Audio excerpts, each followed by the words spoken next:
Hola Alicia, hola a todos, ¿cómo están? Bueno, Alicia, por favor, A todas, tu este palabra.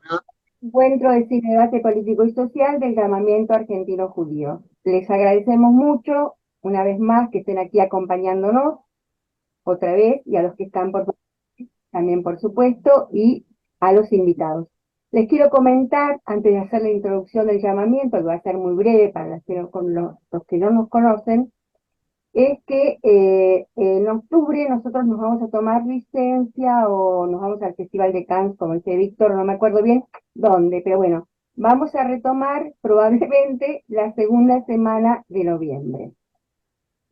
El llamamiento es una organización que no es política, que es política pero que no es partidaria, que convoca a hombres y mujeres que se sientan representados por la cultura, por algún aspecto de la tradición judía. Eh, es un movimiento democrático que apoya los gobiernos populares y que es integrador y pluralista. Les quiero comentar, porque sé que va a ser breve, que el que quiere interesarse un poco más sobre las actividades del llamamiento puede entrar a la página de llamamiento.net, donde pueden encontrar todas las actividades. Esta actividad, tanto la de cine debate como otras, son grabadas y después a YouTube, que ustedes lo pueden encontrar buscando el llamamiento argentino judío, creo que es así, ¿no? Sí.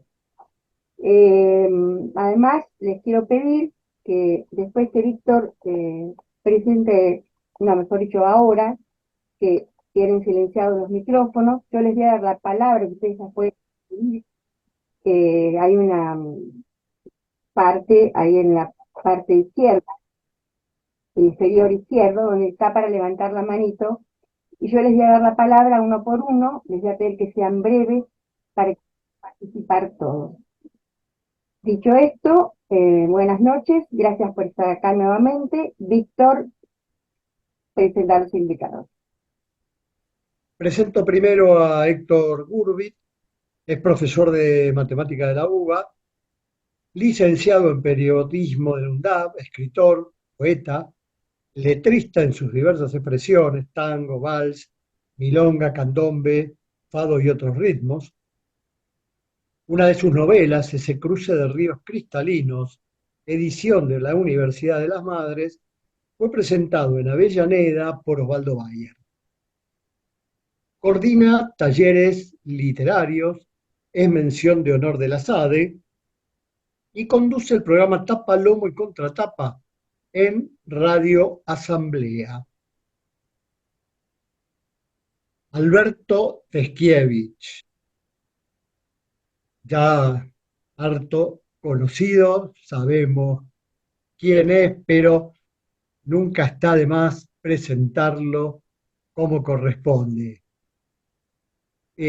Alberto es militante de siempre, militante del llamamiento y militante por la Liga Argentina de los Derechos Humanos.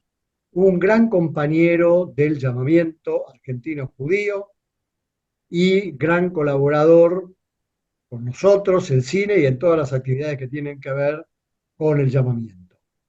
Así que bueno, dicho esto, le paso la palabra a Héctor Gurbit para que haga su presentación. Héctor, Bueno, el micrófono. gracias Víctor, gracias Alicia, gracias al llamamiento por darme esta oportunidad en este panel y quiero saludar especialmente a Alberto, al que he conocido en los años de la universidad y el que es un honor estar con él en este panel, una persona a la que aprecio mucho y recuerdo mucho por su capacidad y sus capacidades. Eh, Voy a empezar entonces, yo tengo más o menos dividida la exposición en cuatro partes. Empiezo con una primera, muy pequeña, que aparece en la película acerca de T.S. Eliot, creo que está, no creo, es en el minuto 12, donde hablan de Eliot como un antisemita. Recuerden que Eliot fue Nobel de Literatura en 1948, lo cual me parece un poco extraño ya esta situación en la cual se sale de un holocausto y lo nombran a un antisemita, si es que efectivamente lo fue, que después estuve averiguando, eh, como premio Nobel. Así que les voy a robar unos minutos hablando de esto, porque eh, yo suelo leer mucha poesía eh, y había unos fascículos que se editaban allá a finales de los años 80 de poetas, ¿no? Yo creo que compré toda la colección, una colección que tenía más de 60 fascículos con muchos poetas. Y una cosa que yo suelo hacer cuando escribo, cuando leo, es marcar cosas, apuntar, en fin, imagínense que todos esos poetas que venían en estos fascículos, en general eran grandes poetas y yo siempre lo más que tenía por decir era señalar algunas imágenes, algunos textos que me parecían interesantes, pero fui a buscar a ver qué dije en el momento, en aquel tiempo, sobre T.S. Eliot, al cual yo recién me entero a partir de esta película, que el poeta este era o lo presuponen antisemitas. Entonces fui a buscar este fascículo y la verdad que no fui muy generoso con él.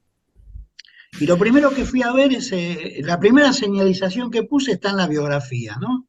Y hay un párrafo muy interesante que dice, se casa con Vivienne Haywood, de quien se separaría transitoriamente entre 1926 y 1928 y definitivamente en 1932. Bueno, hasta aquí va todo bien porque la gente se separa, ¿no? Y sigue, para internarlo en una clínica psiquiátrica donde murió en 1947. Y yo anoté, estoy hablando de los años 80, qué mal que me huele esto, ¿no? Quizás algunos que tienen que ver con el feminismo saben que a veces en ciertas épocas se mandaba a la mujer al psiquiátrico para sacársela de encima.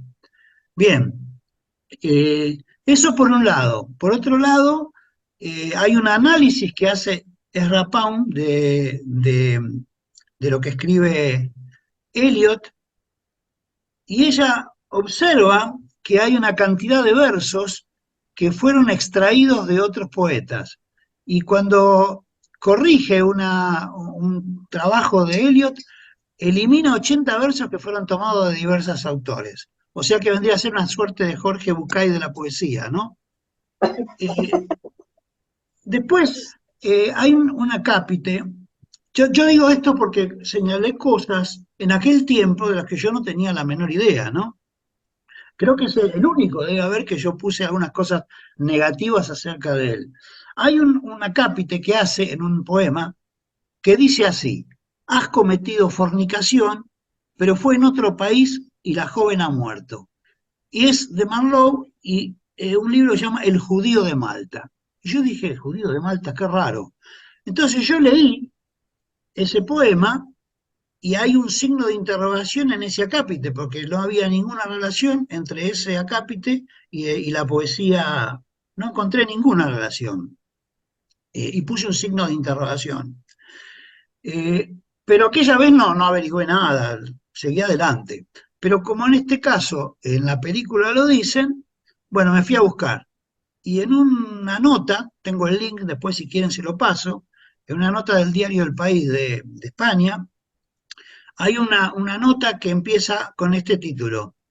Las cartas inéditas de T.S. Eliot descubren el sentimiento antisemita del escritor y dan detalles sobre su contradictoria existencia y su infeliz matrimonio. Yo no puedo en este pequeño análisis que hago decir si era o no era realmente antisemita, hay otros que lo desmienten, otros que dicen que la esposa era esquizofrénica, que era bipolar, no se sabe. Pero esto quería comentarlo porque me llamó muchísimo la atención casi al comienzo de la película. Bien, segundo tema, película. Yo respecto de la película, voy a dar algunos datos, no voy a contar la película porque se supone que ya la vieron. Hay un hecho que es absolutamente irrelevante, pero resulta que yo nací un 27 de enero, y el 27 de enero del 45 es el día que los rusos entran en Auschwitz. O sea que cada vez que cumplo años, lo primero que recuerdo es eso, digamos, lo cual no me hace ninguna gracia. Yo me basé también, eso viene después, pero no importa, lo voy adelantando, en un libro de Rodolfo Kusch que se llama La negación en el pensamiento popular. Ese libro yo lo había leído a principios de este siglo, 2010, 2001, 2002, por ahí. Y lo fui a buscar a ver qué era lo que yo había anotado, qué era lo que tenía ahí sobre Kush. Así que después vamos a hablar sobre eso, porque justamente el título es La negación en el pensamiento popular. Eh, lo que él plantea como hipótesis es que no necesariamente la negación es un hecho negativo, que también puede ser un hecho positivo. No en el caso de esta película, que estamos tratando un tema muy particular. Y la película, bueno, es un juicio, ¿no? Es una disputa entre Débora, yo le voy a nombrar por los nombres porque los apellidos me resulta difícil de vocalizar, entre Débora y David, ¿no? Y David demanda a Débora por un libro que escribe Débora justamente, ¿no? Y voy a empezar con las críticas a la película, porque vamos a separar el tema de la película, que es un tema de la negación del holocausto, de la Shoah, y la película en sí, desde el punto de vista de la producción, ¿no? Y aparece ahí un David que por supuesto tiene cara de malo, porque en toda película el malo tiene que tener cara de malo, y Débora es una mujer y tiene cara de buena, ¿no? Entonces decía que si no se tratara de un tema tan delicado como es la Shoah, diría que he visto muchas películas de juicios y que tengo dos películas que efectivamente a mí me parecieron muy interesantes desde el punto de vista de analizar, de hacer una película sobre juicios. Una es Los Siete de Chicago, no sé si la vieron, está en Netflix, pero se las recomiendo, que tuvo que ver con una manifestación que se hizo en Chicago a fines de los años 60, la época de la psicodelia, de la liberación sexual, etcétera, una manifestación en contra de la guerra de Vietnam, en donde, y ahí aparece lo que después se llamó la poesía beat, ¿no? Donde hay una personalidad, un autor, un poeta que se llama Allen Ginsberg, que seguramente muchos por ahí lo deben conocer, que es un protagonista muy particular, que tiene un libro muy particular, que también los que les gusta la poesía se lo recomienda, que se llama Aullido. Yo tengo ese texto, eh, alguien me lo regaló el libro y nunca lo devolví, esa es otra cuestión. Por supuesto que siempre son complicadas las traducciones que vienen de lenguas no latinas, ¿no? Porque yo he visto poesías que se traducen del inglés al castellano y que le ponen rima en castellano. Ya hay una cosa que no funciona, ¿no? Y la otra película de juicios que me pareció muy interesante, que también puede ser que la hayan visto, se llama 12 hombres en pugna. Es una película de 1957, donde trabaja Henry Fonda. Y esta película es muy interesante porque en el jurado hay, hay un tipo que lo van a mandar a la silla eléctrica o a la horca, qué sé yo, lo van a matar. Eh, y todos quieren irse rápido de ahí, de ese lugar. Y hay distintas personalidades, distintos perfiles, salvo el que personifica a Henry Fonda, que dice que no. Y como eso tiene que ser por unanimidad, se quedan discutiendo. Finalmente terminan en la conclusión de que el asesino no era efectivamente el que iban a matar. Lo primero que se enseña en general en el periodismo es que la verdad no existe, que hay hechos y que hay interpretaciones.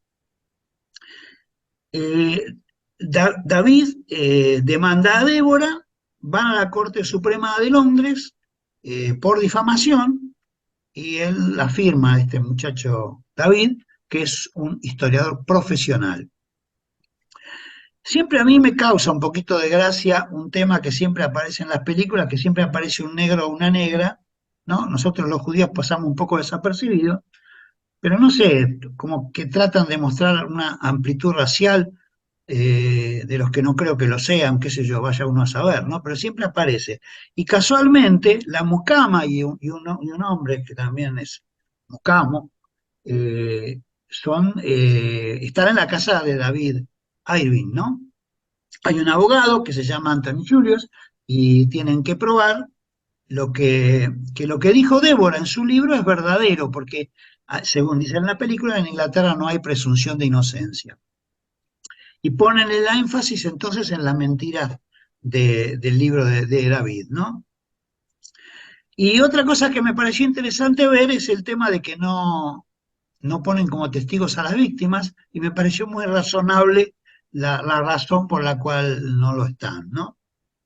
Eh, y bueno, como toda película sobre juicio, el primer paso es llegar a un acuerdo, ¿no? Todas las películas de juicio empiezan con, vamos a ver si llegamos a un acuerdo. Por supuesto, si se llega a un acuerdo, se termina la película. Entonces no se llega a ningún acuerdo. Y otra cosa que me pareció curioso, que ella sigue corriendo, ¿no? Está metida en un despelote mayúsculo y ella sigue corriendo, ¿no? Se levanta la mañana y corre, ¿no? La verdad que yo admiro a la persona que puede seguir corriendo en el medio de ese problema, ¿no? Y me pareció muy interesante la visita a Auschwitz. eh, es muy interesante incluso como la muestran, ¿no? Con esa neblina que la enmarca, ¿no? Que la configura y que le da contexto, texto y contexto, como diría Cristina, ¿no? Y me viene a la mente, cuando yo estaba viendo eso, hay una escritora que se llama Leila Guerriero, que es una cronista, una autora de no ficción, que tiene una crónica que se llama El rastro en los huesos, que tiene que ver con el equipo argentino de antropología forense, que ustedes saben que ese equipo se forma cuando un norteamericano viene acá y forma un equipo de gente para analizar o sacar conclusiones sobre desenterrar a los desaparecidos, ¿no? Los que se vayan encontrando. Y hay una cita que no es de Leila, es del inglés, del norteamericano, que dice, que me pareció muy significativa y me quedó siempre en la memoria, que dice que esto era una máquina estatal que tragaba personas y escupía huesos, ¿no? Tragaba personas y escupía huesos. Y también me vino a la mente, por supuesto, la trilogía de Auschwitz de Primo Levi, sobre todo, y esto es su nombre, vieron que tiene tres partes ese libro, la primera se llama Y esto es su nombre, donde lo que se destruye, lo que muestra ahí Primo Levi con mucha claridad, el concepto de la solidaridad destruida, ¿no? O sea, esa cosa del desmembramiento, de la imposibilidad de trabajar colectivamente. Y tiene que ver mucho con la derecha, que quiere siempre destruir ese concepto de solidaridad mediante este concepto de la excelencia, ¿no? Que proclama, donde hay algunos que son excelentes y que pueden sobresalir y que pueden estar, y el resto se descarta, el resto no tiene importancia. Como todos sabemos, la mayoría de nosotros, me incluyo, no somos excelentes, así que estaríamos fuera de todo tipo de juego, ¿no? Aunque sea en el marco del capitalismo. Eh, y otra cosa que aparece es que los abogados apuntan a tener un juez, ¿no? No un jurado. Y ahí Irving lo acepta, ¿no? Y yo me puse a pensar que se equivoca, ¿no? Desde el punto de vista de su defensa, ¿no? Me parece que se equivoca porque si hay un jurado, ahí dice también en la película que hay 4.000 contribuyentes que avalan a este hombre. Seguramente ese jurado, la elección de ese jurado es bastante azaroso, ¿no? Así como uno llega a un lugar y están aquellos que votaron a Milei, siempre hay alguien, porque si no, no pueden ser el 30%, siempre va en ese jurado algún antisemita. Así que si yo hubiera sido Irving, hubiera efectivamente decidido por un jurado. Bueno, después hace mención a Leuchter, que fue defensor de otro negacionista, que es Ernest Zundel. Y otra cosa que veo en la película, que se ve mucho en estas películas así estructuradas, que se la pasan chupando, ¿no? Todo el tiempo chupan. Nadie toma un jugo, ¿no? Un jugo de naranja, nada, se chupan, siempre toman whisky, toman coñac, qué sé yo.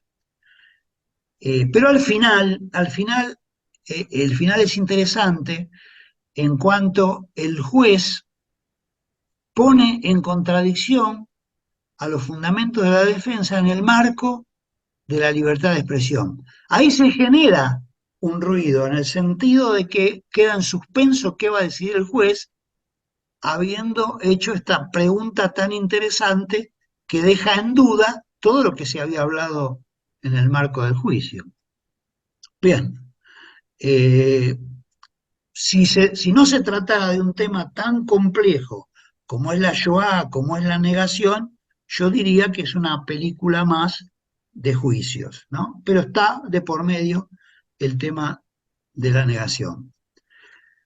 Y en cuanto a las apreciaciones, nosotros no podemos, no debemos determinar un orden de mérito a ver qué genocidio está por encima del otro, ¿no? Sería bastante loco tratar de decir eso. Armenio, judío, dictadura, ¿cuál tiene más importancia que otro? No me parece que sea un tema. Pero, sin embargo, hay otros casos que son directamente esta palabra nunca me sale, invisibilizados. Y es el caso de los pueblos originarios, del sur. Sobre todo del sur, porque es lo que yo manejo. Y fue un genocidio. Y ahora voy a explicar algunos temas sobre este tema. Yo le llamo primer genocidio y segundo genocidio que sufrimos los argentinos. Eso fue cada uno a 100 años de distancia. El de los pueblos originarios en esta famosa conquista del desierto, y bueno, y ahí hay una negación que queda implícita en la forma en que se lo denomina, ¿no? Conquista del desierto suponiendo que era un desierto que no lo era. Entre uno y otro hay 100 años de diferencia, porque en 1876 empieza un poco el proceso por el cual empieza la guerra contra el indio, que es con la zanja de Alsina, y luego con su viaje, Estanislao Ceballos hace un viaje al sur de la Argentina para determinar los puntos débiles de las comunidades indígenas. Y otro dato muy curioso es que en los anales del ejército argentino de aquella época, la cantidad de indios muertos es de 29.000 y pico. Estuve tratando de buscar el libro de donde yo tenía esa información, no lo pude encontrar porque la verdad que es muy difícil encontrar eso en el medio de tanto libro. Y fíjense que 29.000 contra 30.000 parece como que hubiera algo, ¿no? Extraordinario que sucede en estos 100 años de diferencia y en estos 30.000. Yo estoy seguro que fueron mucho más que 29.000 y pico, porque eso eran los anales. Parece que ellos también tenían, o el ejército argentino aquel entonces, tenía la propiedad esa que tuvieron los nazis, de ir anotando cada cosa que hacían, ¿no? Podría contar la historia de lo que pasó con los pueblos originarios, pero quiero al menos hablar sobre algunas consecuencias de todo eso. Esa guerra que se supone que se termina en el 1879 con la toma de Choel, que es una isla. No sé si ustedes se ubican más o menos en el mapa, pero ahí hay un triángulo que es en la provincia de Neuquén, y en el Congreso de 1878, cuando se va a diseñar esa conquista, se dice que iban a llegar solamente hasta el río Neuquén y el río Negro, ¿no? Y que no iban a ir más al sur. Pero obviamente Roca eso lo pasa por de largo y ataca a toda la provincia de Neuquén. Y el Estado Nacional todavía dice que los pueblos originarios fueron efectivamente nada más que de Neuquén y que no estuvieron ubicados en ningún otro lugar del sur de la Argentina. Y hay un libro muy interesante que se llama Crónicas de la Resistencia Mapuche, que es de un tal Andrés Moyano, que se ocupa de desmentir esta situación a través de distintos elementos, por ejemplo, del idioma, ¿no? Del idioma y de que eran distintos pueblos que constituían uno solo. Y el hecho de que Calfucurá, que tiene una presencia muy importante en todo ese proceso, une a todos esos pueblos e intenta generar un país, ¿no? Un estado, que es la Confederación de las Salinas Grandes, que decía él, que conformaba el triángulo que va de Choel, Carué y Salinas Grandes. Y Nacayal y Namuncurá y otros personas de los pueblos originarios son tomados prisioneros, justamente en esa confluencia del Neuquén, el Limay y el Río Negro lo toman a Namuncurá recién en 1884, 85, no se sabe bien la fecha, pero en esa época. O sea que la guerra, esa guerra que se suponía que en 1879 había terminado, seguía, pero ya Roca se había vuelto, se había hecho presidente y en 1880 se forma lo que fue el Estado Nacional, se conforma ya después de esa larga guerra civil, porque hubo una guerra civil, desde el mismo momento en que en 1810 se hace la revolución hasta 1880 hay una guerra civil y se conforma el Estado Nacional que conocemos hoy en 1880. Y fíjense qué cosa curiosa, porque cuando hace el discurso de comienzo de su mandato, Roca lo llama proceso de organización nacional. Y el proceso que se da en 1976 se llama proceso de reorganización nacional. O sea que la dictadura quería volver al siglo XIX. Bien, hasta aquí estos datos, esta relación, y ahora vamos a Rodolfo Kusch, que en ese libro que me pareció muy interesante, que es La negación en el pensamiento popular. Que está, ahí está el concepto de afirmación, que es muy interesante, porque ese concepto de afirmación se nutre de la matemática. Y eso lo dice él, ¿no? No, no lo estoy diciendo yo. Según Héctor, trata de ir redondeando para Uy, dejar tengo para largo. para Bueno, y vas a seguir bueno, voy agregando. voy a tratar de simplificar de la siguiente manera. Nosotros estamos muy acostumbrados, Cuya habla mucho sobre el tema de la educación formal que nosotros hemos tomado y que no sé ahora cómo estará, no tengo idea exacta de cómo está hoy la educación, pero a nosotros a lo largo de toda nuestra educación nos han educado en los límites, ¿no?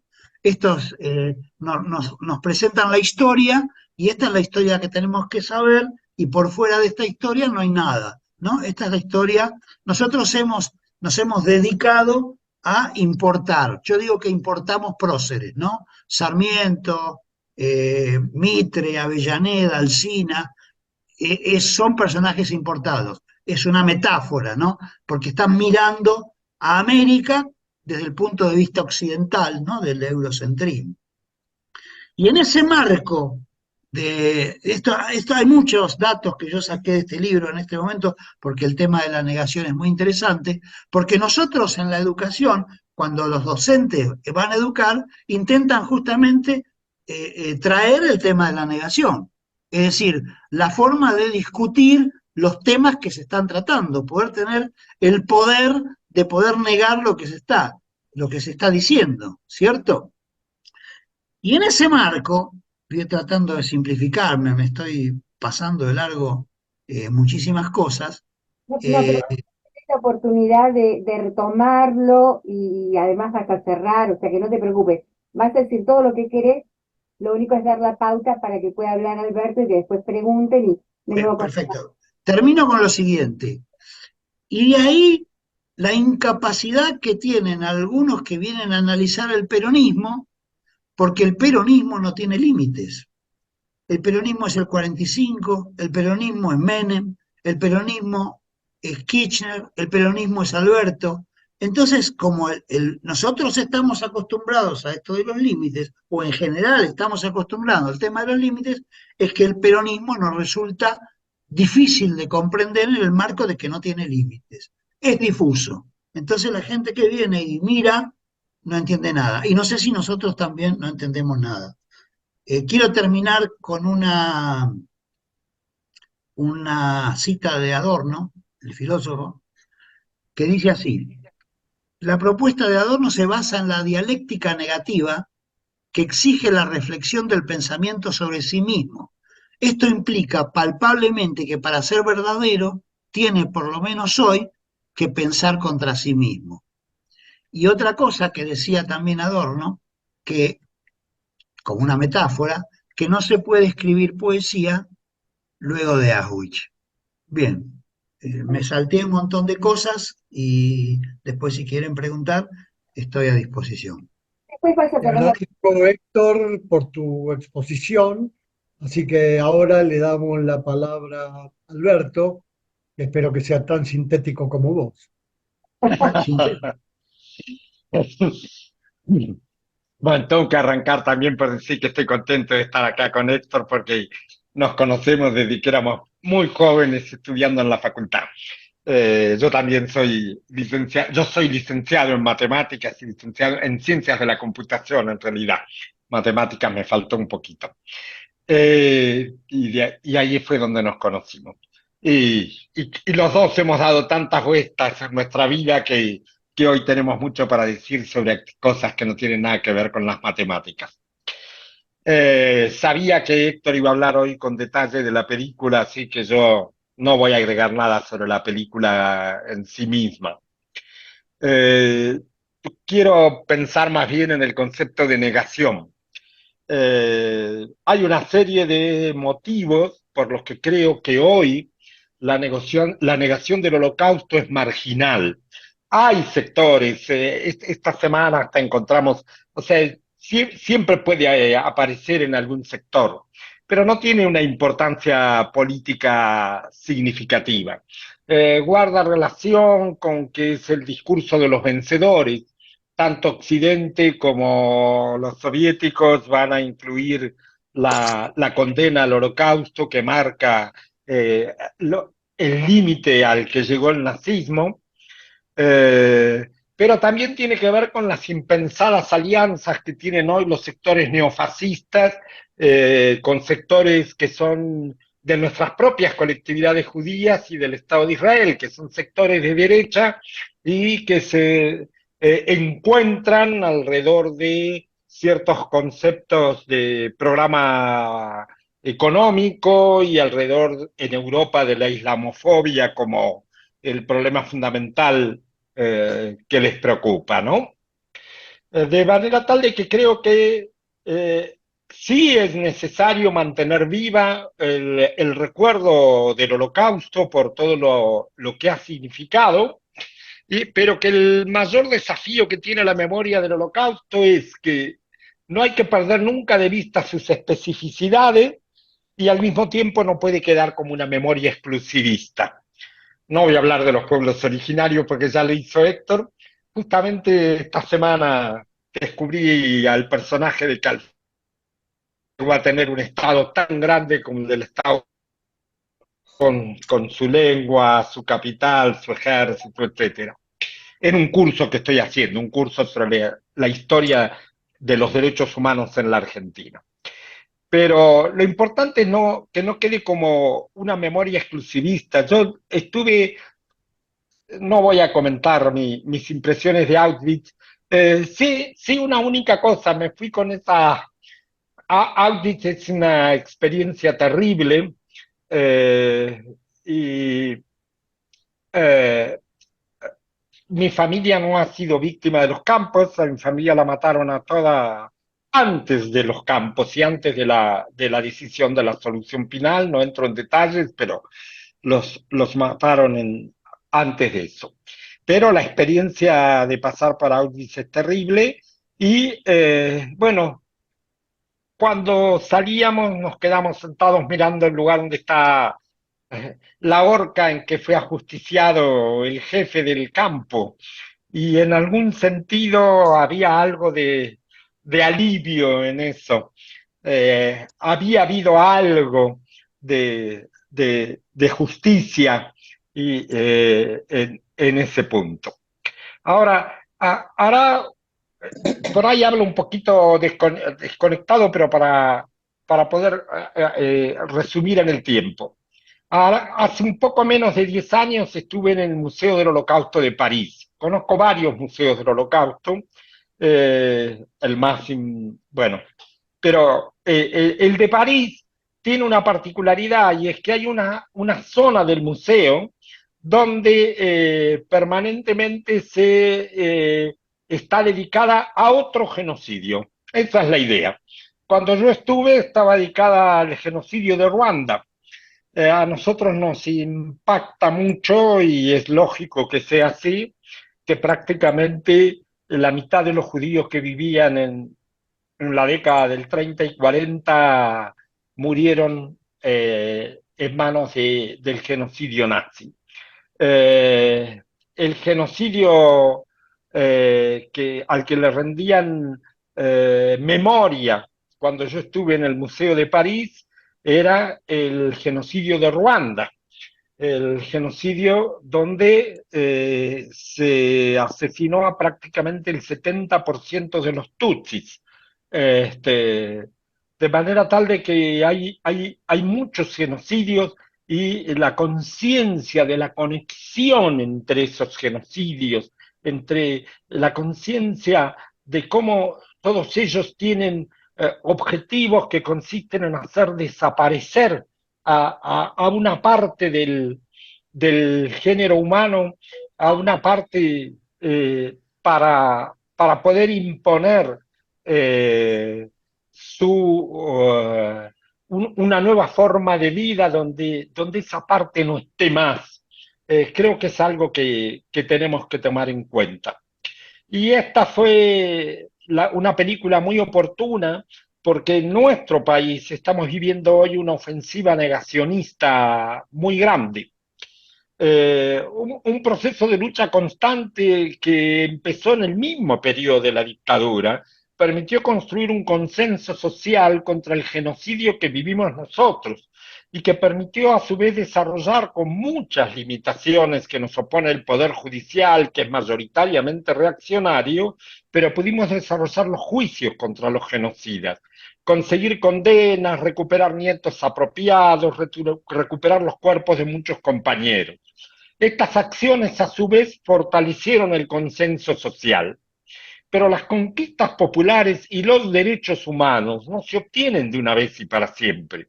Es necesario mantener en forma constante la lucha por ese consenso social, como es lo que hace Débora Lipstadt en su labor docente. Igual que ella se sorprende ante ante la acción de David Irving, nosotros nos encontramos hoy con que las acciones negacionistas del genocidio que sucedió a nuestra generación en la Argentina, que a pesar del apoyo de intereses poderosos eran hasta hace poco marginales, aparecen con fuerza en el proceso electoral en curso, especialmente entre jóvenes que nacieron y vivieron toda su vida en democracia. Y es muy importante que ante este hecho redoblemos la acción política y docente de denuncia de los crímenes genocidas de la dictadura cívico-militar y del objetivo que tenía este genocidio, lograr una transformación de largo plazo en nuestra estructura económica y social. La desaparición de 30.000 compañeros, el exilio de muchos otros, los daños que la dictadura produjo a todos los que la vivimos, produjeron un debilitamiento profundo en nuestro movimiento popular. Y esto fue su principal éxito y es un debilitamiento del que todavía no nos recuperamos, no nos hemos podido recuperar. Y un comentario porque no lo iba a mencionar, pero hubo algunos comentarios esta semana, el director de Perfil sacó el tema. Yo personalmente y los compañeros de la Liga estamos en contra de que haya una ley antinegacionismo. Nosotros pensamos que los sectores populares, progresistas, de izquierda, no recurrimos al Código Penal, que lo que se pudiera prohibir con una ley va a circular oculto y nosotros necesitamos saber qué es lo que circula para dar la pelea política, Y no tenemos que permitir que el negacionismo en la Argentina se pueda victimizar a sí mismo.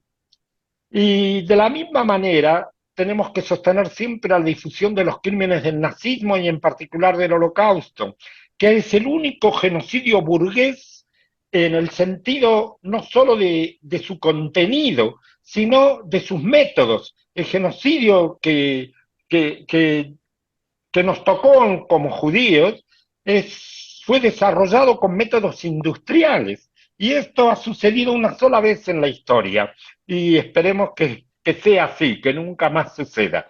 Pero es realmente una muestra de los niveles de inhumanidad a los que puede llegar la actividad de la burguesía, ¿no?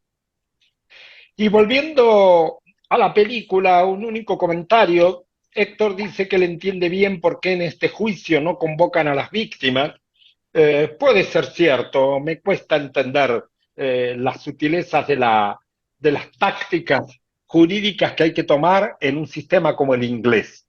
En un sistema como el nuestro, la, la posibilidad de que las víctimas, y me refiero también a los familiares, porque ellos también han sido víctimas, y a los sobrevivientes, hayan podido expresarse en los juicios, tiene una gran función de reparación.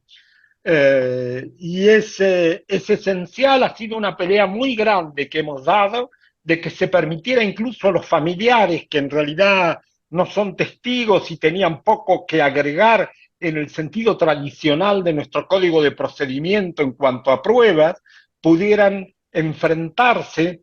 En particular, yo tengo una prima desaparecida a los comienzos de la dictadura, fue una de las primeras víctimas de los vuelos de la muerte, estuvo en la ESMA por poco tiempo y de allí a los vuelos de la muerte.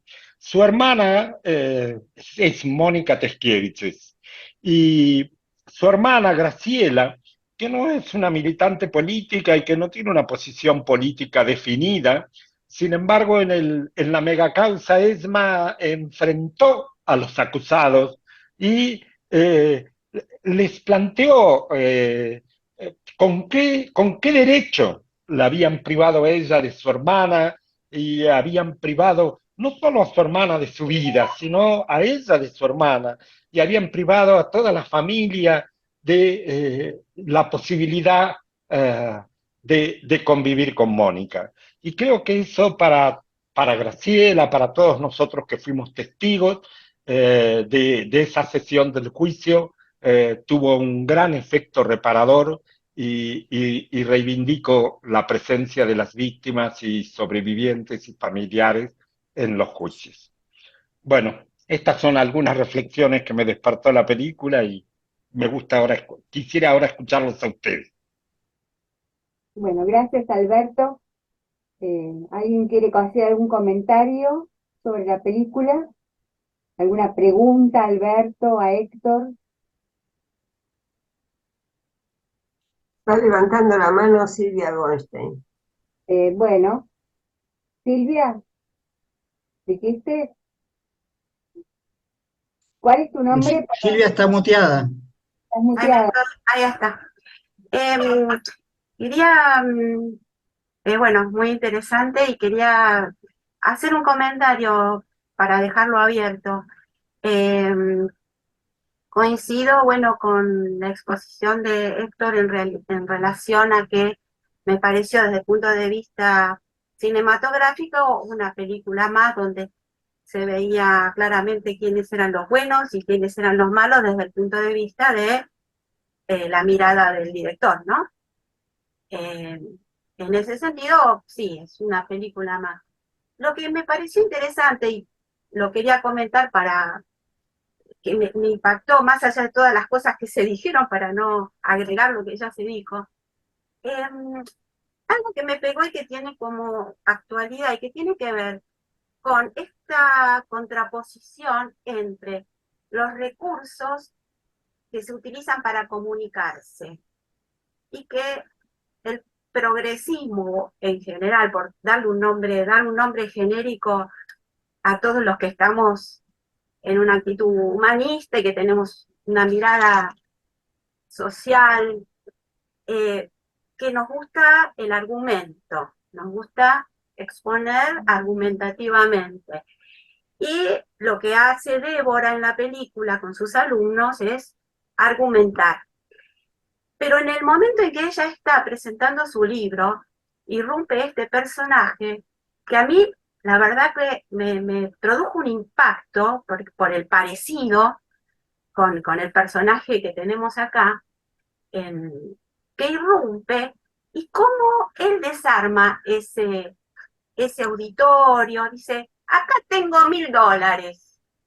Es decir, rompe toda posibilidad de argumentación a esos jóvenes que se supone que Débora son jóvenes que no están politizados, que son jóvenes a los que ella quiere acercar.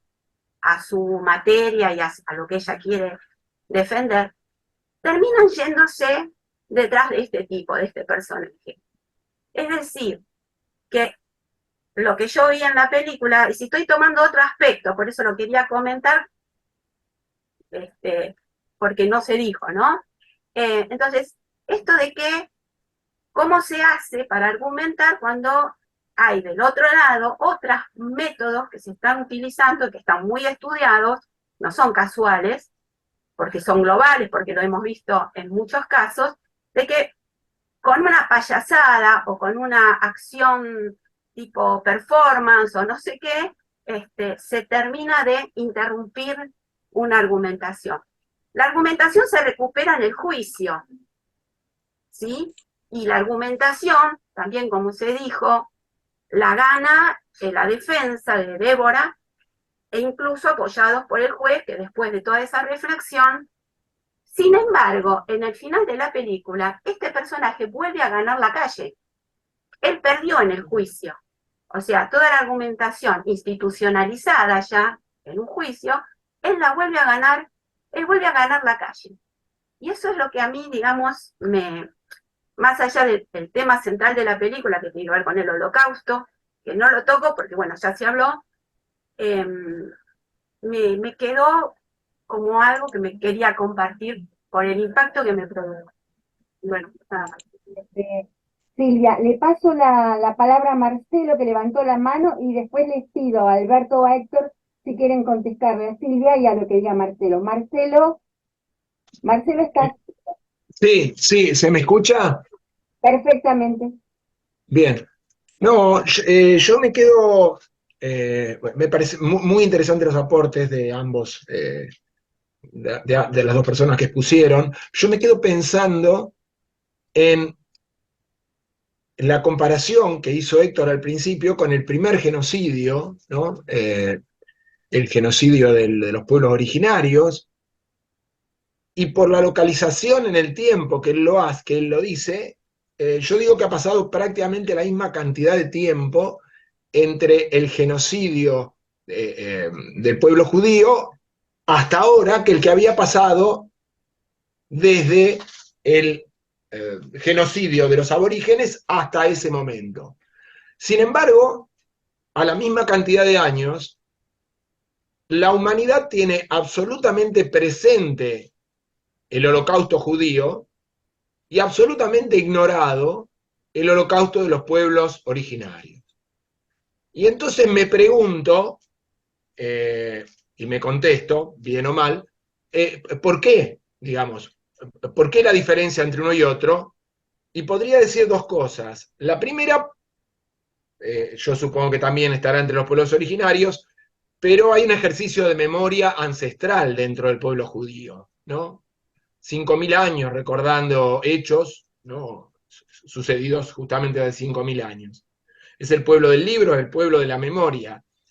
Pero además es el pueblo que, nos guste o no, con la existencia del Estado de Israel y su importancia geopolítica en favor del establishment, bueno, no hay manera de que no se comunique masivamente y por todos los medios la existencia de un holocausto en 1945.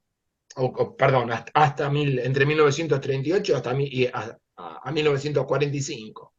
Y se sigue hablando, y yo no creo, digo que salvo los negacionistas, la mayoría de los seres humanos que han tocado contacto con eso, bueno, dicen, esto es una barbaridad, esto ha sido un holocausto. Y no lo dicen de los pueblos originarios, probablemente tampoco lo dicen de los armenios, y probablemente tampoco lo dicen de todos los holocaustos que ha habido.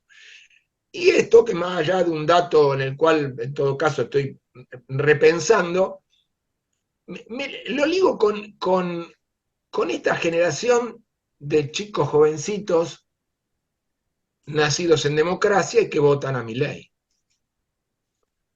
Y entonces digo que a mí me parece, esto es solo una opinión, la vengo diciendo con grupos de amigos de diferentes maneras, el ejercicio de memoria del pueblo no aparece tanto en los cines, ni tan repetidamente, ni en el marketing mundial.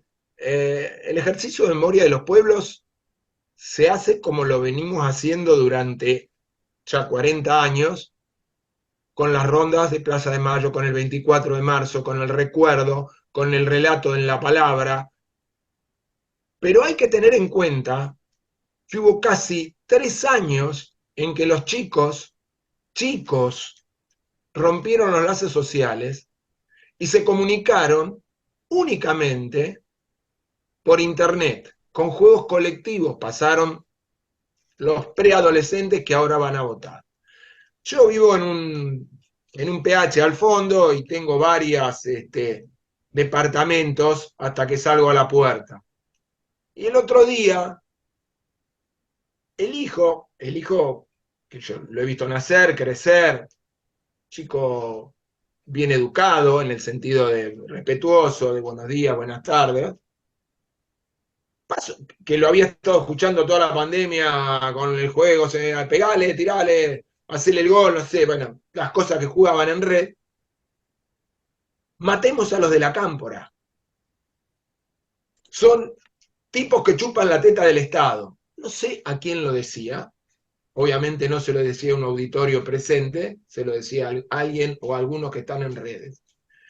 Y nosotros nos hemos quedado sin la calle. Es decir, pasaron dos cosas al mismo tiempo. Inevitables casi, porque no se podía ganar la calle, que sí ganaron ellos, que sí ganaron ellos. En la medida que nosotros sigamos apartados de las calles, en la medida en que no tengamos una consigna que nos junte y nos mande a la calle, a mí me parece que el ejercicio de memoria va a ser cada vez más difícil de transmitir. Eso son. Gracias, Marcelo. Bueno, no sé si les parece bien, Alberto y Héctor, les doy la palabra a Alicia y después a Raquel y ustedes después contestan o agregan algo. ¿Están de acuerdo? Que hablen todos los compañeros que puedan primero. Bueno, Alicia Singuerenko, ¿cómo estás? Estás silenciada el micrófono. Hola, gracias. Un comentario y una pregunta. A mí me parece que es transversal a toda la película el tema de en qué punto o cómo hacer para mantener viva la memoria, pero a la vez no estar instalado en el pasado. Durante el tiempo que trabajé en la DAIA, junto con Jorge, habíamos elaborado todo un programa sobre la diversidad para trabajar todo el tema de la discriminación, porque en todos lados nos decían, ufa, otra vez con el tema del holocausto, como que cansaba, uy, ustedes están siempre instalados en el pasado y con ese tema, basta ya con eso. Ahora un poco se revalorizó, para decirlo de alguna manera, por todo el tema del negacionismo de esta mujer que plantea la que sería la vice de Milei, y es como que ha tomado, o se ha resignificado. Pero lo estudió la sociología, la filosofía, cómo el pueblo judío mantiene, ¿no? En dónde está el punto para mantener la memoria y para no sobrecargar con una cosa del pasado. No sé si me estoy explicando. Y me parece que es una pregunta interesante para hacer en todo sentido, ¿no? Con respecto a la historia argentina también, a la dictadura y a todos los puntos de nuestra historia. Porque justamente ahora se está diciendo que muchos de los jóvenes que están vivando a Milei fueron, como decía recién Marcelo, los que nacieron en democracia y no tienen ni idea de lo que pasó en este país. Entonces me parece que es un punto interesante, cómo trabajar eso. Y la pregunta que le quería hacer a Héctor específicamente tiene que ver con algo que justo él iba a decir cuando Alicia le pidió que sintetizara, porque él iba a explicar algo que tenía que ver con no la negación, sino la afirmación, y que estaba tomado de las matemáticas. Y quiero saber cómo es eso visto desde las matemáticas, si puede ser. Gracias. Gracias, Alicia. Raquel, lo que les voy a pedir tanto a Raquel como a José, que está después, que traten de ser breves para que podamos todos participar. Muchas gracias, Alicia. Raquel, tenés la palabra. Sí, yo me quería referir al acto mismo de la negación, que la verdad tenía la expectativa de que hoy pudiera entender algo más respecto de esta película. Porque lo que no entiendo y no sé es si el tema de la negación, a través de la ley me refiero, tiene coincidencia en varios países, existe o no existe. ¿Qué pasa con ese concepto de ley y cómo se aborda la negación? Porque alguien dijo que me pareció muy interesante, la negación de alguna manera son distintos abordajes, pueden tener distintos significados. Puede distorsionar, puede mentir, hay un mecanismo psíquico también que se llama negación y que es definitivo, no es, digamos, que miente ni nada, es definitivamente un mecanismo psíquico. De modo que cuando alguien dijo que la ley antinegación no es buena, porque hay que saber lo que circula, a mí me gustó mucho eso y me gustaría tener un poquito más claro ese concepto, me ayudaría a entenderlo mejor. Nada más, muchas gracias. Gracias, seguro que después Alberto, que fue el que lo dijo, te lo va a contestar. Muchas gracias. José, Sí, buenas noches, disculpa por llegar tarde, tuve un inconveniente familiar, pero bueno, acá estoy. Llegué justo para la intervención de Marcelo, que me dejó un signo de interrogación, cuando él menciona que entre el holocausto, digamos, la matanza que hubo de los pueblos nativos originarios y la Shoah, la distancia en el tiempo es la misma. A mí eso no me quedó claro, le voy a pedir después que yo termine de explicar lo que pienso, si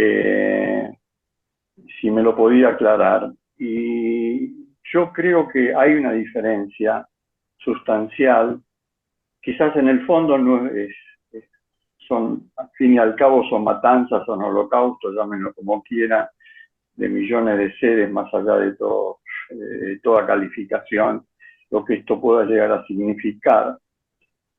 Pero yo siempre mantuve una idea de que la gran diferencia es que la mayoría de nosotros, por la franja etaria que veo acá en la pantalla y en general que componen el llamamiento, somos hijos, nietos, primos o tíos directos de gente que murió en el Holocausto hace X cantidad de años, 50 años, 70 años, perdón, 50 años, no, 70 años, 80 años. Para nosotros esto es, al menos para mí, es ayer. Y cuando me hablan, por ejemplo, de la matanza de los pueblos originarios, sí, yo sé la matanza de los pueblos originarios, digamos, las grandes matanzas se hicieron generalmente en 1800 y pico, por ejemplo, en nuestro país, con Roca, etcétera, etcétera, etcétera. Pero el holocausto para mí siempre estuvo en la esquina de mi casa, porque yo ahí perdí a mis abuelos, perdí tíos, perdí primos, es algo directo. Es lo mismo que yo quiera tomar en el tiempo lo que fue la Inquisición, en la cual también fueron perseguidos y masacrados cientos de miles de judíos, nunca se supo exacto la cifra, muy difícil de determinar, hay distintos puntos de vista, pero es algo como que ocurrió hace mucho. En cambio el Holocausto para mí fue ayer. Eso es lo que yo hago la gran diferencia con respecto a la matanza de los pueblos originarios y la Shoah. La Shoah, por eso se creó la palabra única Shoah. Bueno, eso y la aclaración que le pido a Marcelo, cortita aunque sea. bueno, gracias, José. Primero le vamos a dar la palabra a Gabriel. Gabriel, te voy a pedir que seas breve, por favor, para que todos podamos participar y te escuchamos. Está silenciado, Gabriel. No, a mí lo que me pasó es que al principio veía la película y me generaba mucho sufrimiento, ¿no? La impotencia, la bronca que sentía la profesora, ¿no? La actriz con respecto al negacionismo.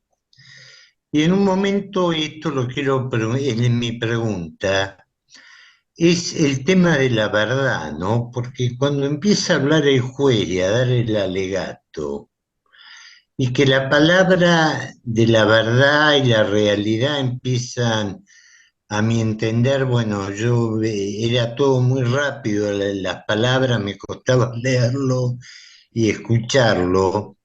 No, dije, pucha, no, pero ¿cómo es el tema de la verdad, no? Porque ya uno más uno no es igual a dos.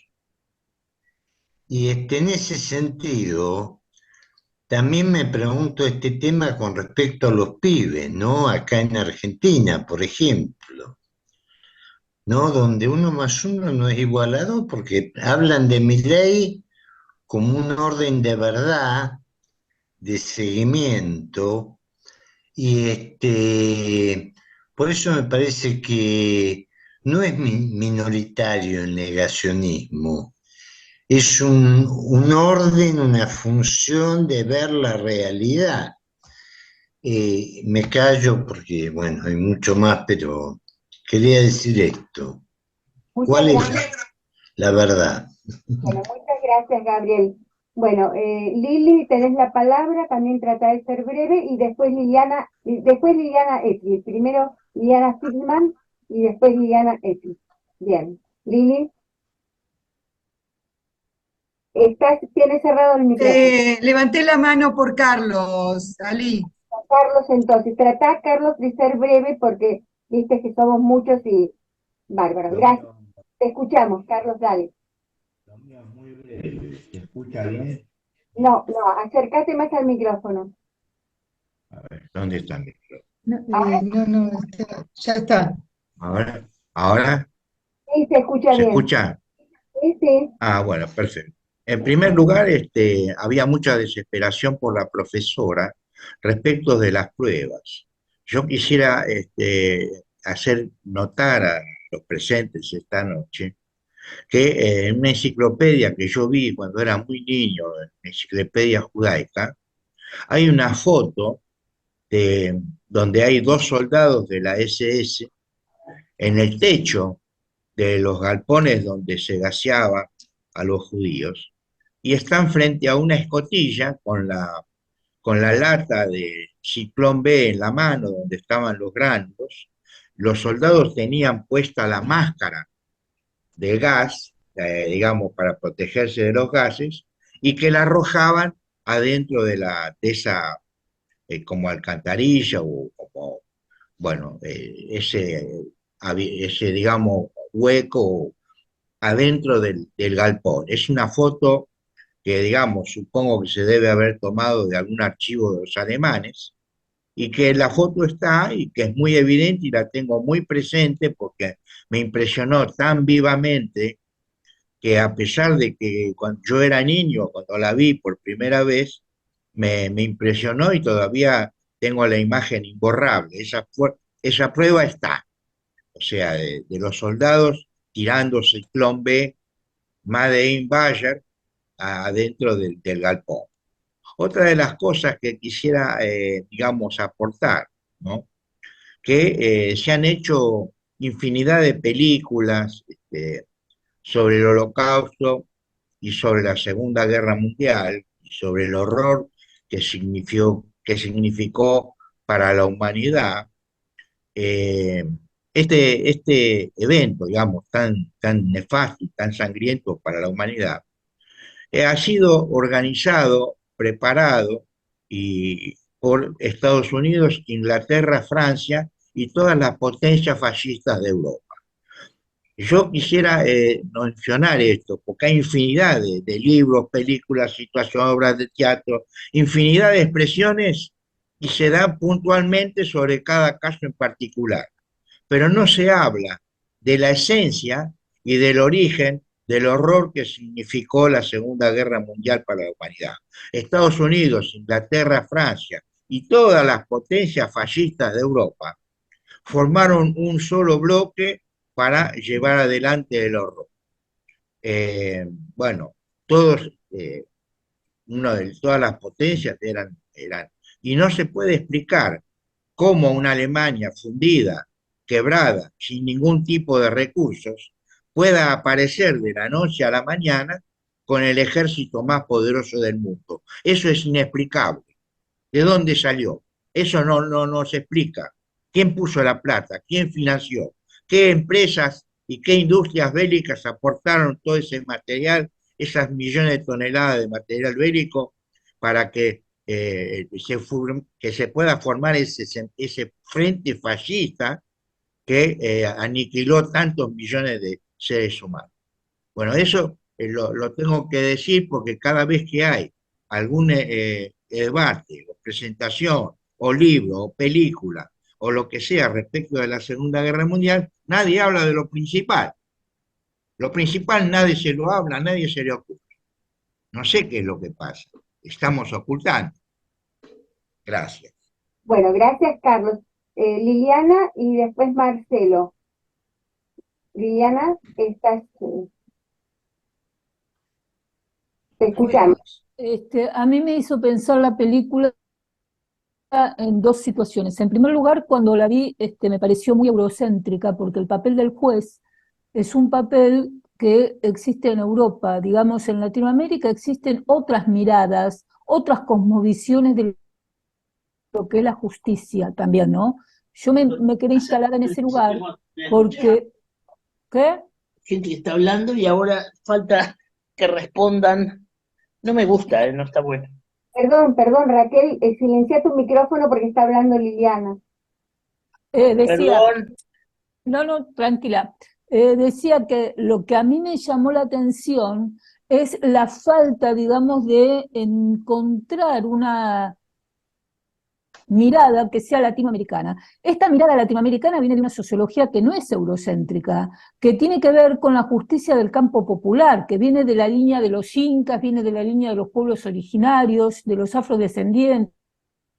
Me parece que la postura del juez es esta cuestión de repetir esta historia de la interpretación de estas personajes que vienen de áreas de intereses de clase determinados ante las vivencias de los que han sufrido, porque el problema también es por qué la interpretación que es eurocéntrica es mayor, es más importante que la vivencia de las propias víctimas. Yo recuerdo, por ejemplo, cuando bombardean el pueblito de mis bisabuelos, que mi vieja tiene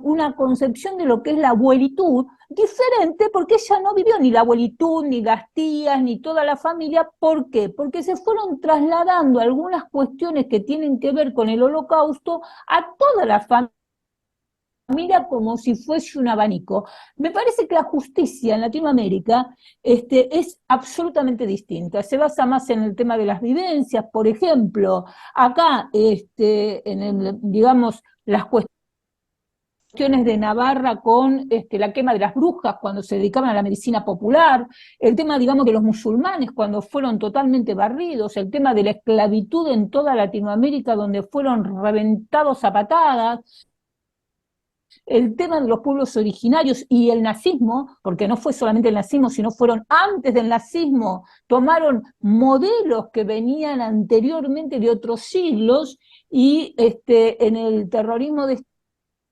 Estado con el Plan Cóndor y con el tema, digamos, de actualmente cuando la sociedad mira para un costado con niños violados y que también son crímenes de lesa humanidad, dicho inclusive por Rosati, donde hay nenas sacadas del país de 9, 10 años que son prostituidas. Bueno, hay diversas formas de genocidio, a eso me refiero, diferentes interpretaciones, venga de la sociología, de la antropología, de la diversidad, de la decolonialidad, del antiimperialismo, de lo que sea, pero son diferentes versiones. Y me parece que generalizar que los jóvenes tienen una mirada hacia Milei, me parece que también es errónea, porque el organizador de toda esta historieta son construcciones sociales que vienen del racismo también. Porque yo escuché un reportaje que se hizo, no sé si ustedes lo escucharon, de boliviano que vino en la época de Cavallo, hijo de obreros comunistas de Bolivia. Muy interesante lo que él dice, ¿por qué vota Milei? A mí me dejó alucinada. ¿Por qué? Porque ellos estuvieron estudiando Spinoza, y a mí me dejó en un lugar que no conocía porque la construcción es los jóvenes son digamos, votan a Milei. Sin embargo, yo me atiendo en un hospital público y empecé a preguntarle a personas mayores y me dicen, yo voto a Milei porque este sistema no me sirve, digamos, lo que no cumplió Alberto. Entonces, me parece que la construcción es siempre contra un sector etario, y eso es un problema. En la película aparece también esto. A mí lo que si la piba esta, la actriz esta linda, conozco muy bien maquillada cuando llora, y el tipo con mucha bronca, todas estas cosas a mí no me interesan. A mí lo que me interesa es por qué las interpretaciones van por un lado, por un camino, y las vivencias de estas víctimas que no les niegan la palabra. Me parece que esto habría que profundizar más por qué le niegan la palabra a las víctimas, ¿no? En un momento donde le cierran la boca como si fuesen niños, como si fuesen, como si no tuviesen lugar. Esto pasó acá en la época de la dictadura con compañeras mías que no las dejaron tampoco hablar. Eso nada más quería decir, que me parece como que la visión eurocéntrica me parece que confunde mucho, ¿no?, sobre el tema del negacionismo. Hay varios negacionismos, hay varias interpretaciones, hay varios holocaustos invisibilizados, y me parece que el tema de la verdad, me parece que hay una verdad muy diferente, hay varias verdades, pero hay una verdad que está con un Estado burgués y una verdad que el campo popular no acuerda, ¿no? Me hizo pensar esto es lo que me hizo pensar la película, nada más. Muchas gracias, Liliana. Terminé. Perdón, Lili, muchas gracias. Les vamos a pedir a Alberto y a Héctor si quieren, mientras nos dejamos un poco en espera a Marcelo y a Hanna, responder algo de todo el aluvión de preguntas y tan interesantes. Se han dicho cosas muy, muy interesantes y muchas. Sobre un tema muy interesante sobre si el debate es racional o se apela a lo emocional. Nosotros también, los sectores populares también hemos apelado a lo emocional. Nuestro problema ahora es que estamos desmovilizados, desorganizados, es otra cosa. Pensemos en lo que significan los bombos, en lo que significa la ronda de las madres, en lo que significa, no sé quiénes recuerdan a la chilinga en las marchas del 24 de marzo. Nosotros hemos apelado muchas veces la cantidad de cosas que han hecho los movimientos feministas en las calles. Hemos convocado muchas veces a lo emocional. Nosotros hemos trabajado en lo racional y en lo emocional, y no porque lo hiciéramos como táctica, porque naciera de un consejo de un estudioso y de un focus group, sino porque es lo que nos salió naturalmente en todos estos años de lucha, porque naturalmente nosotros somos una suma de racionalizaciones y de emociones. O sea que en mi opinión no es que nosotros neguemos la emoción y privilegiemos la racionalización. Creo que estamos débiles, desmovilizados y con poca actividad en todos los terrenos. Sobre los distintos genocidios, bueno, en el fondo se ha reafirmado lo que yo venía diciendo, ¿no? Es decir, es importante que veamos cómo todos los genocidios se entrecruzan, se pueden dialogar unos con otros, pueden solidarizarse unos con otros. Nosotros estamos trabajando bastante en una organización que se llama Colectividades por los Derechos Humanos, y ahí nos encontramos con los gitanos que nos hablan de su genocidio, que es el genocidio simultáneo con el genocidio judío. Pero también estamos ahí trabajando con la Unión Cultural Armenia, que nos habla de su genocidio, que funcionó de otra forma, pero que tuvo el mismo objetivo: sacar a los armenios de lo que iba a ser la nueva República Turca. Y yo mismo reconozco que para mí también, y es por lo que cada uno de nosotros ha hecho en su vida. Aquí alguien comentó, para nosotros el genocidio de los judíos ha formado parte de nuestra vida desde que nacimos, ¿no? Eh, eh, digamos, no, yo no puedo sorprenderme que el de los pueblos originarios no haya funcionado de la misma manera sobre mí, porque bueno, lo que yo viví desde que nací estaba por ese lado.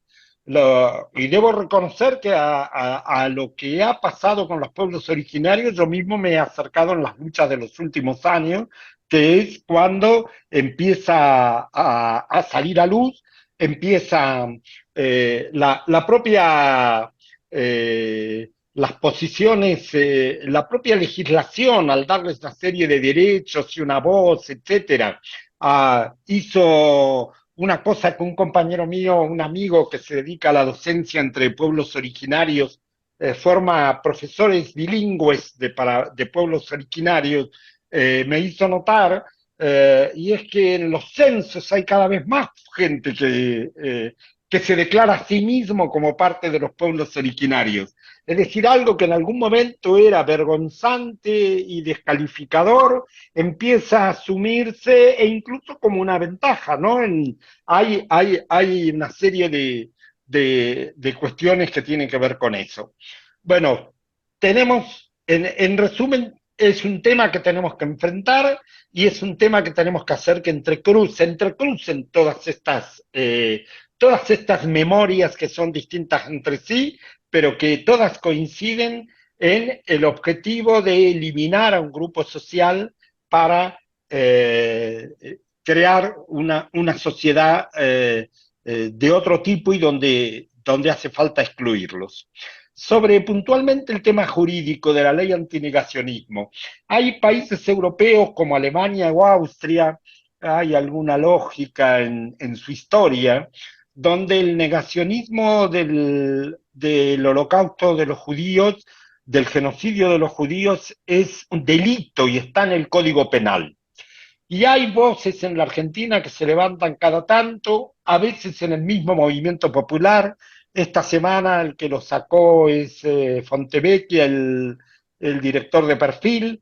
Yo creo que lo hace entre la pelea Bullrich-Milei, sale por ese lado, de que la Argentina también tendría que dictar una ley por la cual el negacionismo fuera una cuestión penal y los jueces opinaran quién es negacionista y quién no lo es, y castigaran eh, con penas el negacionismo.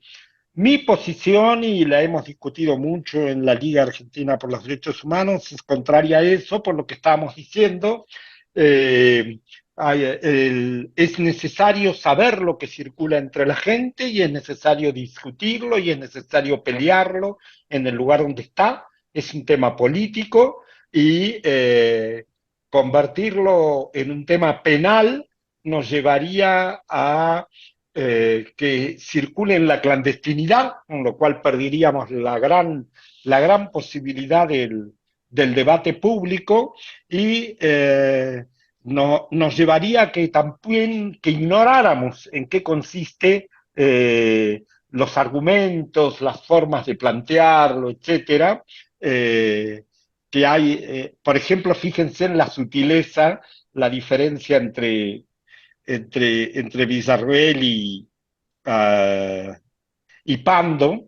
Villarroel ahora no levanta tan abiertamente el negacionismo.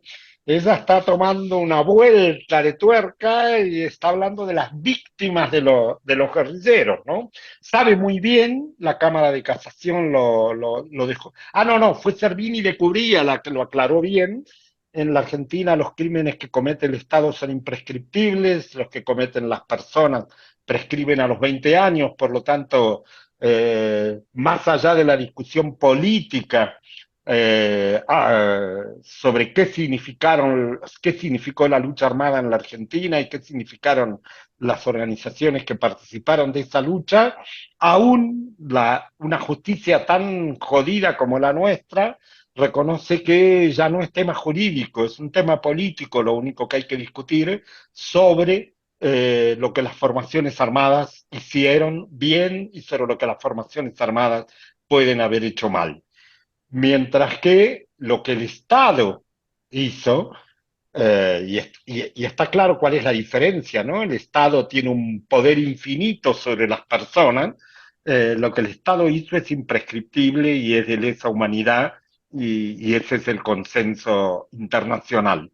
Como todo consenso internacional, se puede perder en el futuro, es el que tenemos hoy, y es el fruto de la lucha, no es el fruto de un derecho que exista por encima de la lucha, sino que cada uno de nuestros derechos lo peleamos, lo concebimos en la lucha, lo peleamos en la lucha, lo conseguimos después, y después hay que defendernos para que no nos lo quiten, ¿no?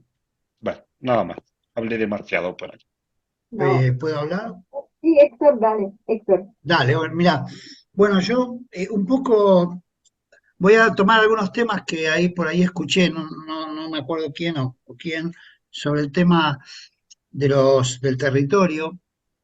Rodolfo Kusch toma como ejemplo el tema del Martín Fierro, ¿no?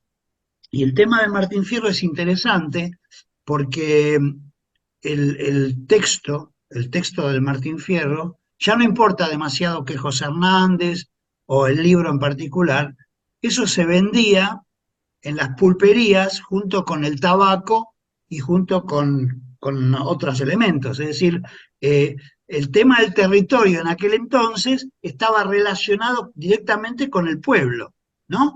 Llegaba a través de fascículos. Entonces esa territorialidad se manejaba de esa manera.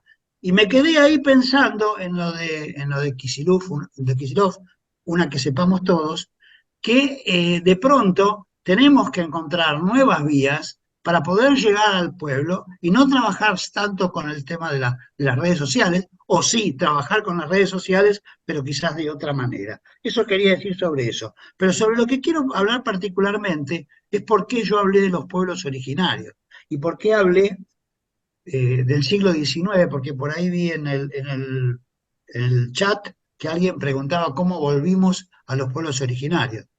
Y yo soy docente en una materia que se llama Teoría y Práctica Narrativa 2, que trabaja la crónica. Pero como yo estoy en contacto con chicos que están entrando a la universidad, no tengo más remedio, porque parte de lo que yo me parece que tengo que decir, es que el siglo XIX para nosotros es la marca de lo que nosotros hoy vivimos. Si nosotros no analizamos o no tenemos en cuenta qué nos pasó en el siglo XIX, no vamos a entender lo que pues ahora. Y una de las cosas que yo hablo, no en el marco de la clase, por ahí en otros, es que cuando yo escuché por primera vez que un movimiento guerrillero había tomado el nombre Montoneros, más allá de las posibles interpretaciones que podamos tener sobre el movimiento en particular, dije, mierda, estos están parados en la Argentina, estos están parados en el siglo XIX, estos están parados en la época del Chacho Peñalosa, que es una parte de los holocaustos que tuvimos, porque cuando Mitre se apodera un poco de la Confederación y le quedan los caudillos federales, lo primero que hace es matarlos. Entonces, me pareció interesante ese nombre. Por eso yo lo que hago en mis clases, dejo pasar de alguna manera que si nosotros no entendemos el siglo XIX, no vamos a entender lo que tenemos hoy en la Argentina. Nosotros cuando estábamos en la universidad y militábamos, una de las cosas que hacíamos era hablar de la Revolución Rusa. Nos pasábamos todo el día hablando de la Revolución Rusa. Y yo, después, no es que en ese momento yo era un lúcido y decía, bueno, la Revolución Rusa. Después me doy cuenta que si nosotros teníamos que analizar algo, más allá de la Revolución Rusa, no es que haya que ignorarla, era de ver cómo nosotros en la Argentina, qué pasó en el siglo XIX. José Pablo Feynman le escuché decir una cosa que es muy interesante para ejemplificar esta situación. En Estados Unidos el norte le ganó al sur. Acá en Argentina el sur le ganó al norte, porque cuando se conforma el Estado Nacional, lo que se conforma es este Estado agro, ganadero, exportador, que lo único que le interesa es exportar y tener materias primas para vender. No le interesa más que eso, no le interesa la industria. Entonces, ahí está, digamos, el eje de lo que nosotros... ¿Por qué yo hablé de los pueblos originarios? Y yo no soy un pionero de nada, pero el libro que yo, ese libro, ese cruce de ríos cristalinos, se editó en el 2007, pero yo venía estudiando los pueblos originarios desde el 2003, y en el 2003 nadie hablaba de los pueblos originarios. No sé por qué. Tengo crónicas al respecto, sobre todo, hoy me pasé un día entero con Moira Millán, no sé si ustedes habrán oído hablar de Moira Millán. Me pasé un día entero haciéndole la entrevista y haciendo una crónica respecto de lo que ella piensa, de su pensamiento general. Entonces, por eso yo abordé eso, porque lo tengo muy en carne propia, porque lo vivo como algo que es nuestro, ¿no? Y también hay una palabra que la dijo Alberto y me pareció interesante, que yo se la dije a Víctor antes de esto. Yo dije, che, para mí el holocausto, el negacionismo del holocausto es un tema marginal, le dije, ¿no? Yo dije, si yo digo eso, me van a matar, digo, alguien se me va a tirar encima. Pero los pueblos originarios están invisibles, fueron invisibles. El tema de los pueblos originarios empezó a aparecer, si se quiere, allá por el 2010, 2011, cuando aparece el kirchnerismo. Bueno, eso respecto de por qué yo introduje el tema de los pueblos originarios y el siglo XIX. Y había una pregunta sobre qué tiene que ver las matemáticas con todo esto, ¿no? Está bien la pregunta, porque nosotros todavía en las matemáticas trabajamos con los elementos de Euclides, ¿no? La matemática euclidiana que se le enseña a los chicos en el colegio secundario. Y la matemática euclidiana se maneja con afirmaciones, con sistemas axiomáticos que son todos completos y no tienen redundancia, etcétera, etcétera. Y nosotros manejamos las ciencias sociales como si estuviéramos enseñando la matemática euclidiana. La historia es esta, pasa por Sarmiento, pasa por San Martín, que también le dan otra figura, pasa por estos próceres, que en realidad son próceres importados, y pasa por ahí, y la juventud nadie se entera. Yo me acuerdo cuando estaba en la escuela secundaria, preguntaba, che, nunca llegamos al peronismo, ¿no? Nunca llegaba, esa parte del manual no llegaba nunca. Bueno, por eso yo hablé de la matemática, y no porque yo hablé. En Kush maneja este tema de la matemática, no sé por qué lo maneja de esa manera. Él saca una propiedad y dice, si P, entonces no P, ¿no? Una inferencia que hace él, que cualquier hecho tiene su negación, ¿no? Bien, nada, después, ¿qué otra cosa tenemos acá? El tema de la negación a la palabra de las víctimas, sí, cuando escuché a Alberto, quizás yo tenga que revisar esta cuestión, pero quizás también se trate de juicios de distinta índole, ¿no? Ahí estamos trabajando en la película un caso de algunos elementos de un libro que está sacando una persona, una mujer, que el otro le hace el juicio. Acá fue otra cosa distinta y tiene que ver con lo emocional, porque en Latinoamérica tenemos lo emocional casi como una cuestión más importante que lo intelectual, ¿no? O que lo objetivo. Y lo de Victoria Villarroel lo que está diciendo ahora es justicia completa, ¿no? Medio como que, bueno, tenemos que agregar a los movimientos guerrilleros, lo que hicieron, lo que no hicieron, qué sé yo. Pero muy bien lo que dice Alberto respecto de que cuando se trata del Estado, bueno, el derechos humanos sabe mucho más, cuando se trata del Estado son crímenes de lesa humanidad. Los otros pueden ser crímenes o algún caso particular, digamos, pero no es de lesa humanidad y prescriben en algún momento. No sé si hay algo más que me preguntaron, no lo recuerdo, así que bueno, hasta aquí. Bueno, gracias. Hanna, levantaste la mano. Hanna, está silenciado el micrófono.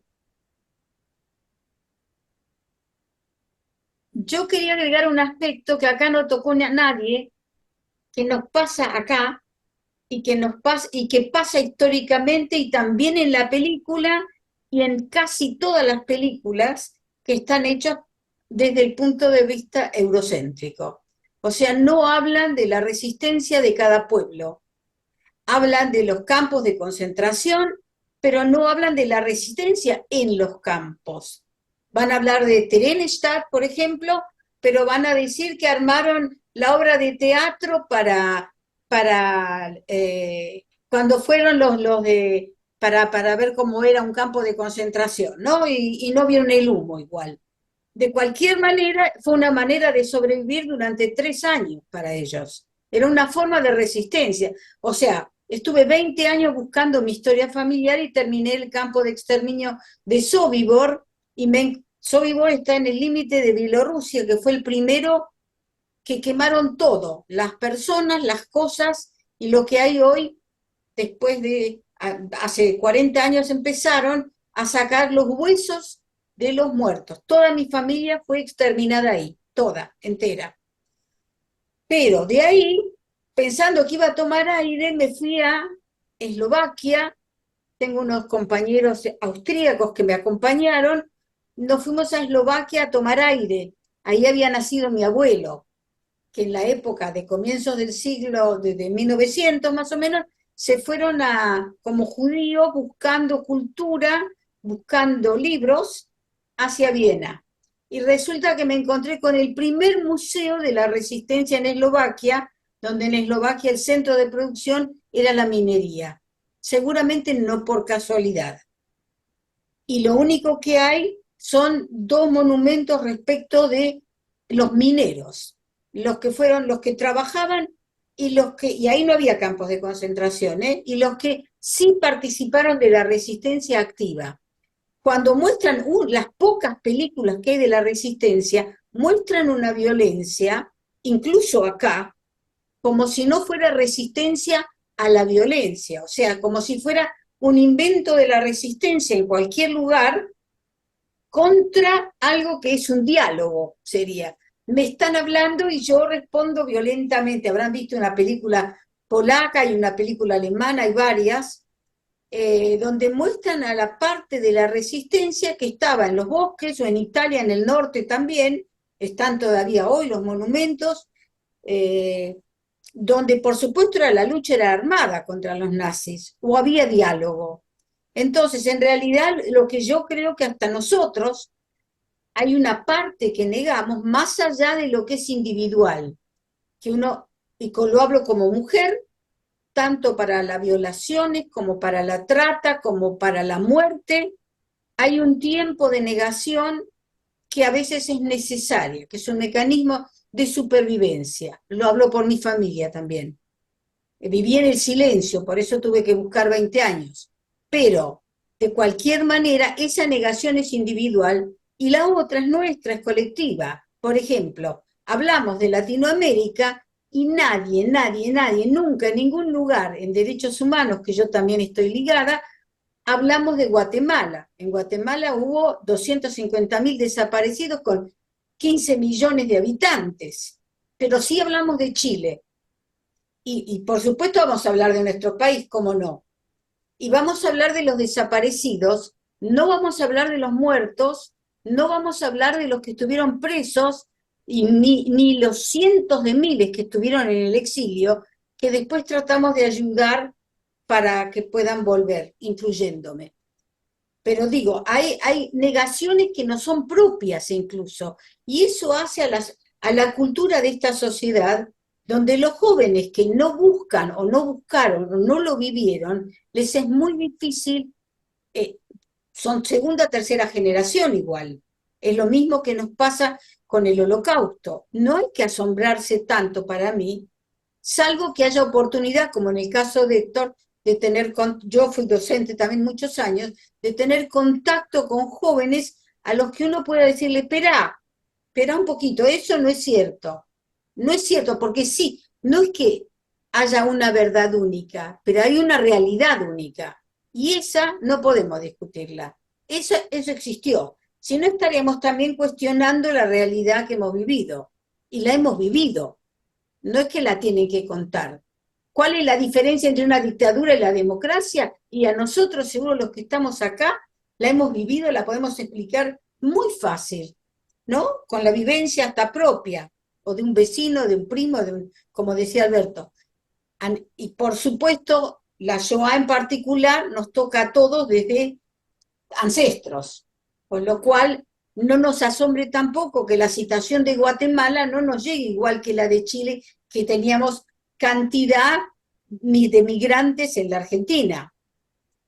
A diferencia de lo que ocurrió hasta ahora, y también hemos negado, los gitanos siguieron siendo perseguidos, y lo son hoy también.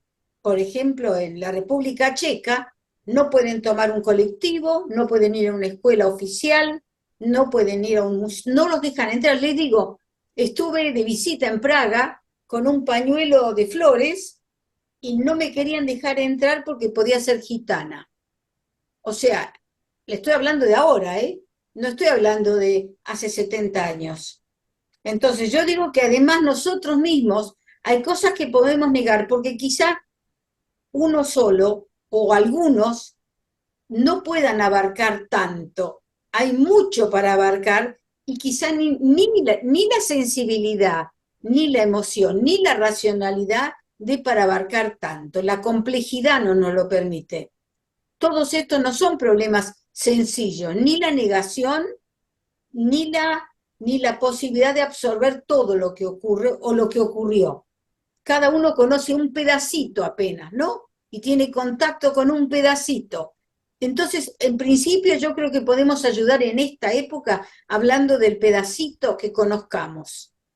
No generalicemos, no hablemos de la negación de los otros, tomemos conciencia de la propia negación, de lo que nosotros negamos, que es una manera de reconocer la negación del otro, por supuesto, y entonces es más fácil el diálogo. Discutir la negación es sumamente difícil, porque cuando se niega. No está, no existe. Pero la realidad sí. Entonces creo que uno se acerca a los otros cuando puede hablar de lo que uno mismo quizá puede verse en un espejo. Es lo que quería nomás agregar. Muchas gracias, Ana. Bueno, vamos a darle ahora, vamos a ir cerrando la palabra de nuevo a Héctor y a Alberto para que vayan cerrando y además se puedan despedir y que aporten lo que quieran aportar también. Y los escuchamos. No sé quién quiere hablar primero. Héctor, Alberto. No sé, creo que ya no hay mucho más. Las Bueno, frases de Hanna fueron muy claras. Yo lo único que recordé mientras hablaban es lo que significó no hace tantos años la masacre de Rincón Bomba. Supongo que Héctor la conoce también. Nosotros desde la Liga hemos llevado un juicio por esta masacre, que es una masacre que se hizo sobre los indígenas en nuestro país. No recuerdo ahora exactamente si es Formosa, pero es por allí. Se los reunió en la década del 40, 50, se los reunió con engaños y se los bombardeó. Y esto es ahora, no estamos hablando del siglo XIX. Y de la misma manera alguien comentó ahí el tema de las víctimas de la AAA. Sí, nosotros tomamos, en la Liga yo participé en las actividades que hicimos sobre las luchas de Villa Constitución y la represión en Villa Constitución. La dictadura empezó en el 76, pero la represión del movimiento popular, bueno, la represión del movimiento popular es un continuo en nuestra historia, pero la última etapa tomó una alta virulencia ya en el 74 y 75, y nosotros desde la Liga consideramos que se trata de lo mismo. Más aún, es una curiosidad simpática, pero la Liga tiene pedido y todavía no nos han contestado la extradición de María Estela Martínez de Perón para ser juzgada por los crímenes que se cometieron en Villa Constitución. Y hace años que estamos esperando alguna respuesta sobre el tema.